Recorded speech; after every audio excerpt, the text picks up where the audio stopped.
Hey, what's up, guys? Welcome back. So I just want to go through some stuff.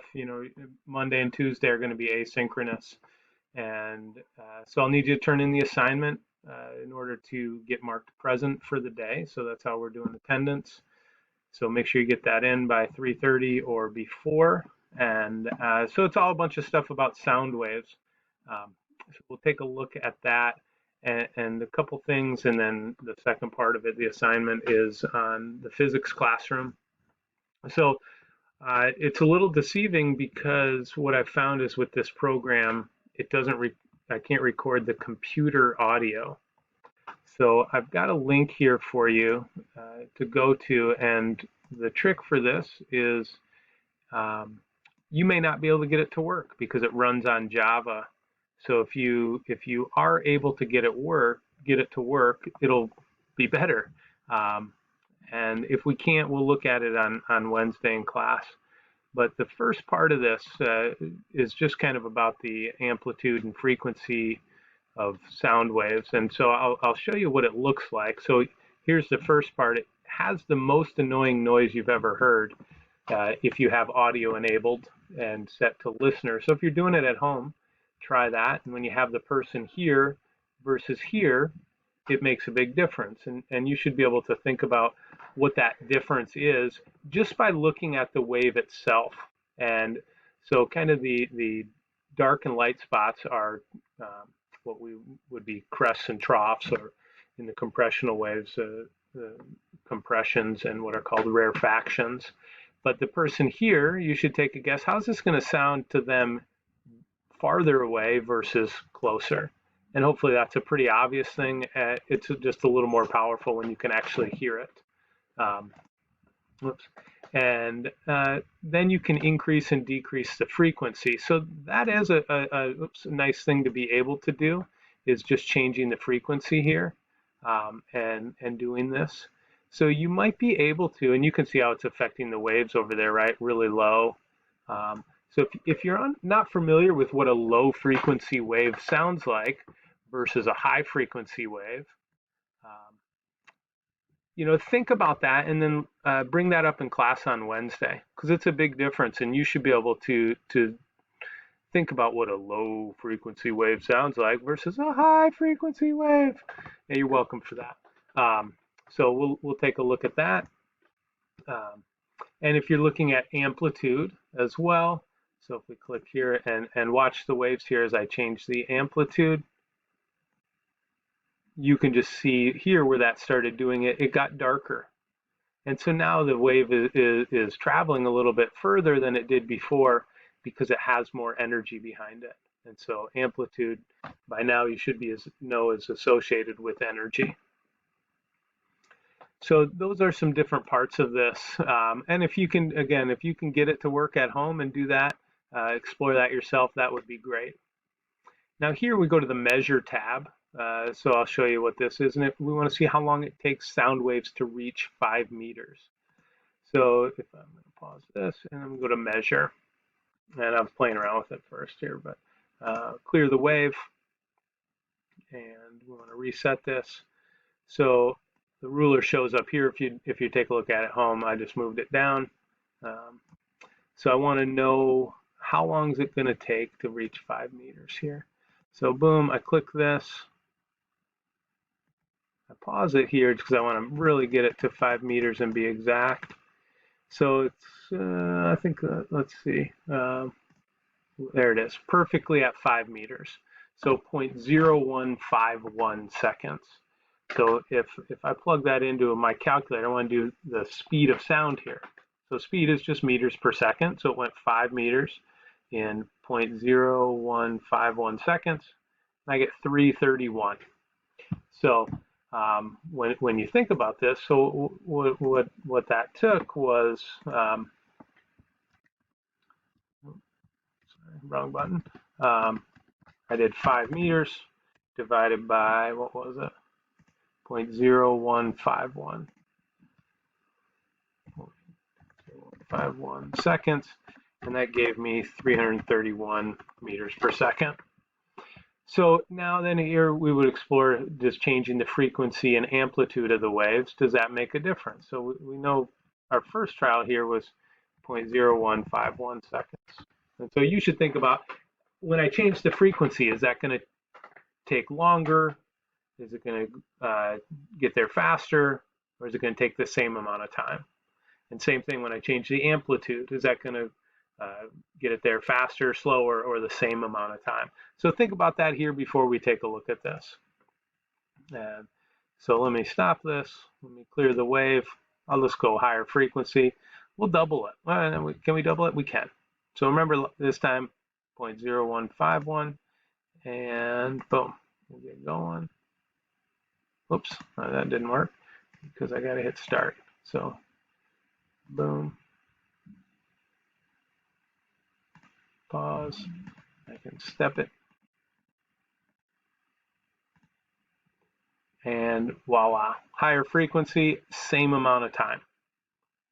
So that didn't change that at all. Now if I go back here, that was at 500.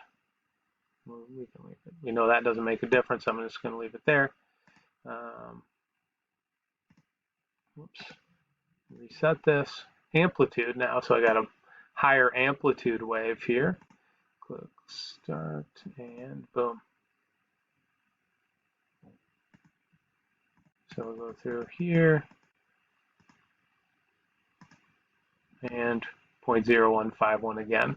So this confirms something we talked about last week and was on that worksheet, but these changing the frequency had no effect on the wave speed,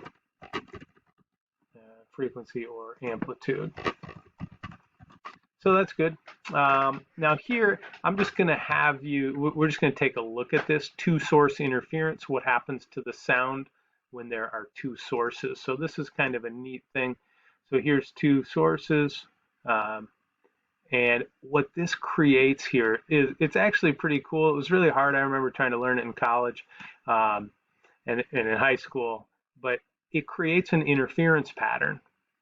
And what this is, what's going on is you can see these dull lines in between here. So this is really kind of a fascinating thing. It all has to do with how the waves are meeting up. And that's what hopefully the assignment you're going to do after this on wave interference is going to help you understand what's going on within here. It won't necessarily, it's a jump to this pattern, but it's a neat understanding of how you get this pattern through wave interference.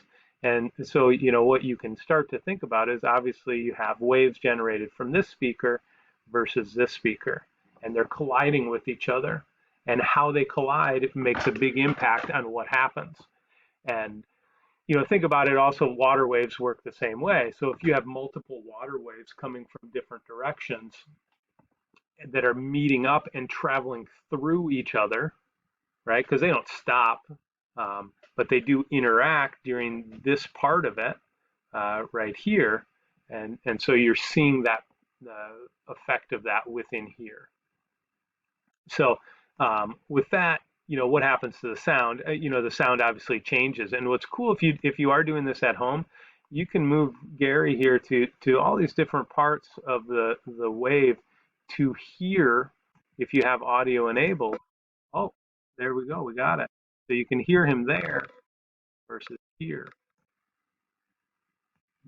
And I can move him right along. So I don't know why that works here, but it didn't earlier, but that's great. So you can move him around and you can hear what happens.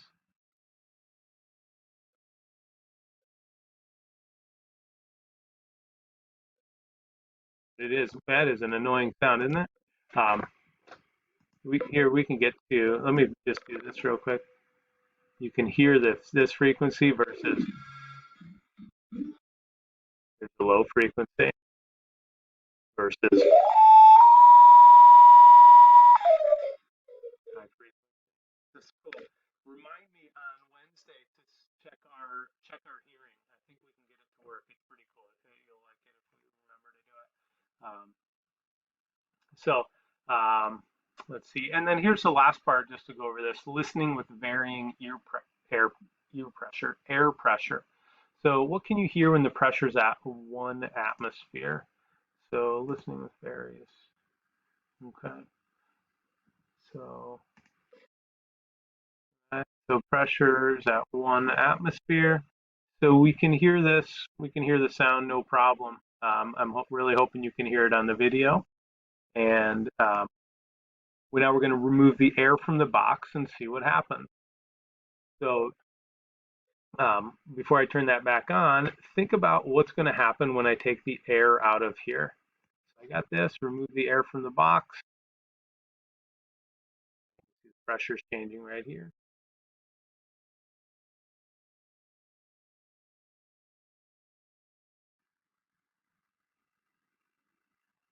So I take the air out of the box, and what happened to the sound? Well, it went away. So the speaker's still going. You can see it pulsating in here. So the speaker's doing what it should be doing to be able to work, but there's no sound. Now, if I put air back in there, you should be able to guess as to what's going to go on. So we're slowly adding more air, and you can start to see waves generated, start to hear them, and over time, as we get back to 1 atmosphere of pressure, we're right back to where we started.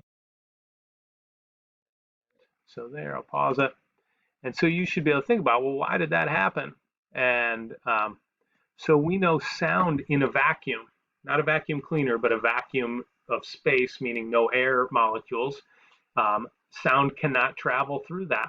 So why is that? Well, what does sound need? It's a mechanical wave. Mechanical waves need a medium. So when we take the air out, there's no medium for the sound to travel through. So a really important thing, I just threw this picture up here that I would want you to know from here on out. So we know sound can't travel through a vacuum.